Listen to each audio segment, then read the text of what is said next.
Encore un sujet qui fâche. Bon, comme toujours, petite histoire. En 2023, je me suis mis en tête d'avoir enfin cette planche. Parce que jusqu'ici, je la travaillais toujours à moitié et je faisais pas de vrais entraînements dédiés à cette dernière. En 2023, mes entraînements étaient logiques, j'avais compris comment ça marchait. Je partais avec 6 secondes de straddle hold bas de forme et 2 presses très bas de forme aussi. En l'espace de 2 mois, je suis monté à 8 straddle press, déjà plus clean, et 15 secondes de hold. À chaque nouvelle séance, j'arrivais au parc et j'arrivais à claquer une presse de plus quasiment à tous mes combos. Je rentrais des nouvelles transitions où j'arrivais à lâcher des straddle maltaises de plus en plus larges. Donc j'étais vraiment trop content. Sauf que visiblement, je savais pas encore si bien m'entraîner que ça. Parce que pris d'euphorie, j'ai complètement délaissé les étirements. Pour la première fois en 5 ans de pratique au poids du corps, j'ai arrêté les étirements pendant 2 semaines. Et bien tu sais quoi ? Je me suis blessé au niveau du pouce et du poignet droit, et j'ai pas pu faire de planche pendant 3 mois. Cette petite histoire tragique étant terminée, je vais t'expliquer comment les blessures apparaissent pour que tu comprennes mieux le rôle des étirements dans la prévention de ces dernières. Je vais prendre l'exemple de quelqu'un qui se fait des ligaments croisés. Ça arrive comment ? Ça arrive sur un appui au foot, un appui qui est à grande vitesse, avec pas mal de charge, parce qu'il y a tout le poids de ton corps, et surtout en grande amplitude, ou du moins dans une amplitude dans laquelle ton corps n'est pas habitué à aller. Les 3 points que je t'ai cités, vitesse, charge, amplitude, c'est la recette de la blessure.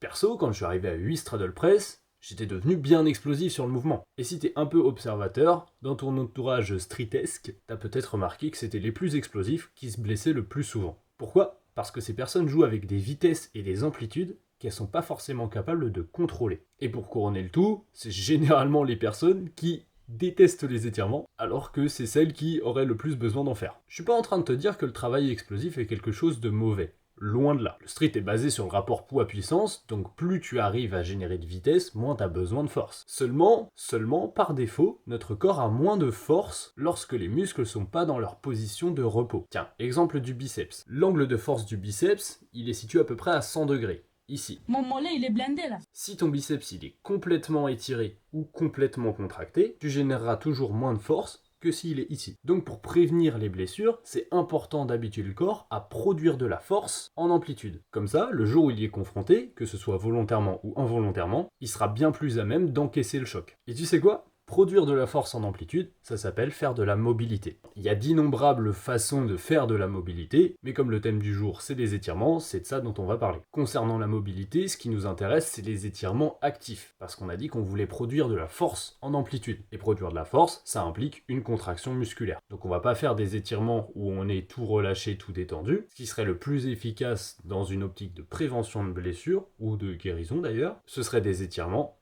actifs, avec une contraction.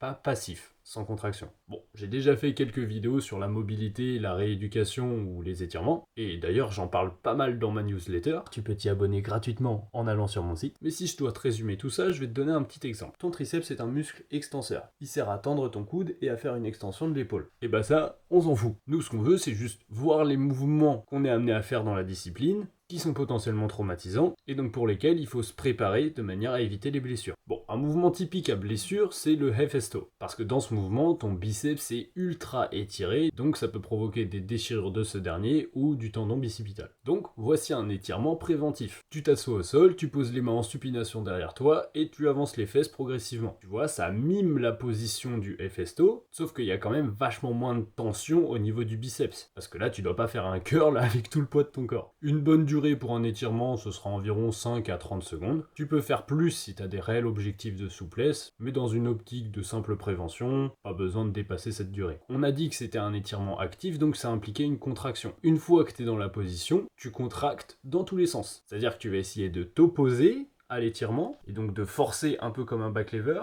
et tu vas aussi essayer de contracter pour accentuer l'étirement. Ce que je conseille souvent, c'est de faire 3 secondes où tu essaies de t'opposer, 3 secondes où tu accompagnes. Et tu peux alterner comme ça pendant donc 5 à 30 secondes. Donc ça, c'était un exemple bien spécifique. L'idéal, ce serait donc de faire ça sur l'ensemble de ton corps, ou au minimum sur le duo agoniste-antagoniste. En gros, sur un muscle et son opposé. Sinon, on a étiré vachement biceps et épaules, et ben faut aussi faire un étirement dans l'autre sens, pour le triceps. Ça, c'est dans le but d'éviter les transferts de tension et de veiller à la santé générale de tout ton corps. Bon, je l'entends déjà venir, l'argument numéro 1 pour pas s'étirer, c'est « et si j'ai la flemme de m'étirer ?»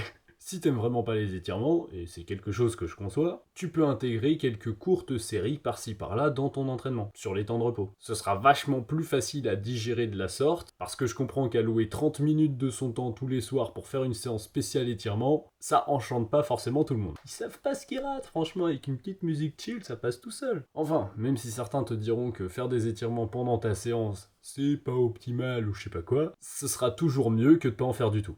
T'apprécies la valeur que je partage dans mes vidéos, alors imagine un petit peu ce que je te partage en contenu payant. Mon but, c'est de transmettre à mes élèves la logique de l'entraînement. Après m'avoir eu en coaching, ils n'ont plus besoin de personne, ils sont parfaitement autonomes. Je propose une formule au mois, au début, on s'appelle 1 heure, on fixe ensemble tes objectifs, ton profil, puis je te construis un programme, tu m'envoies des vidéos à chacun de tes entraînements, et moi je te fais des retours et je modifie ton programme en fonction. Pour plus d'informations sur le sujet, tu m'envoies un message sur Insta.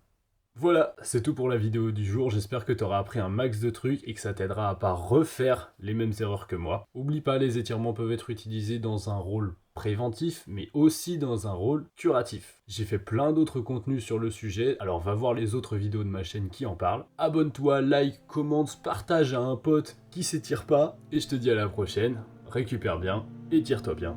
C'était Moulax.